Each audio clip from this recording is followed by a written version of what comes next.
I have a question from Nathan. He asked, I got a girl's number a couple days ago. What should I first text her?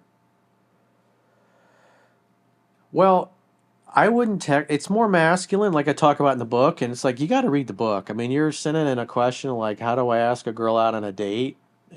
You got to learn the book backwards and forwards and read it 10 to 15 times. And so it's more masculine to pick up the phone and call and talk to her for a bit and just say, "Hey, this is Bob. How you doing?"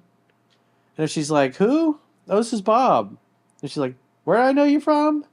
And you're thinking, we just spent 2 hours talking to each other a couple of days ago when we met, and she doesn't even remember who I was. It's like, obviously, she wasn't that into you. Yeah. And so you do these things like that without saying, "Oh, this is Bob. I had a purple shirt on. We met at this so and so's party, and we were talking about our dogs or whatever and walking in the park."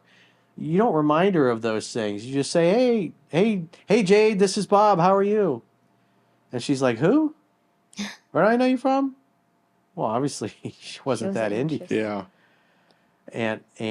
Yeah. So say you do call her and she's like, "Oh, hey, I was wondering when you were gonna call." You can just say, "Well, we should get together for a drink sometime. When are you free?" Invite her out on a date. You can text her, but it's more masculine and it makes you look more attractive if you got the balls to pick up the phone and call her, because most of the time, especially if you're dating younger women, they're gonna be shocked that you called them. And they'll tell you that, wow, no guy has ever called me. It's like guys only text. It's more risky to call on the phone versus text. But same thing, if you're gonna text her, it's weaker to do that. It's less masculine, but if you're nervous and you're nervous about handling yourself on the phone, you can text her the same thing. "Hey, this is Bob. I wanted to see what your schedule's like this week. We should get together for a drink." And see what she says. If she's like, "Who? Where do I know you from?" So what happens, say, if you only like she doesn't have for her it's just like a random phone number. That's already kind of a preemptive sign though. If she didn't put your name in though, that she doesn't like you. But what happens if she just doesn't answer because it's a random Well, if number? you're when you're exchanging numbers, one of the things you should do is, say your name, say it's Jade, and you exchange phone numbers, and you just text her when you're doing, "Hey Jade, this is Bob." That's all you got to say. This way, she knows who you are. She's got your number. She knows the name, and you do that. So when you do call, hopefully she still got the text and she remember your name there. But also, you want to see if, say you wait 3 or 4 or 5 days to actually call her. Maybe you met her on a Thursday and you're figuring, maybe you're jammed up until probably Tuesday. And so maybe Tuesday afternoon, you text her and invite her out on a date. If you wait that long and she really likes you, she may text you first. Because what you're trying to do is create the conditions where it builds attraction and sexual anticipation in her towards you, and she may not want to wait 4 or 5 days. If she really likes you, she'll probably text you first.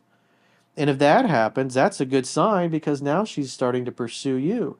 And that's the whole reason why you take measured steps and you wait 4 or 5 days to reach out to set the first date, is you're trying to go slightly slower than she is, so her attraction goes up, because as her attraction goes up, she's going to become more aggressive. She's going to contact you more. And once it gets to the point, because usually that happens around the second or third week of dating, after your second or third date, because most women sleep with a guy by the second or third date. And so what happens is usually after that, within a day or two, she's texting you to tell you what a great time or how nice the other night was or whatever.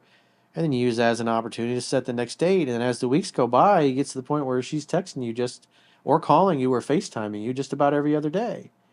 And if you're only trying to do one date per week in the beginning and she's texting you 3, 4, 5 times a week, you don't even need to initiate contact anymore at that point, because she's already texting you every couple of days. Because when guys start doing that, say the girl's reaching out 4 or 5 times a week and then he starts reaching out, it's kind of unnecessary.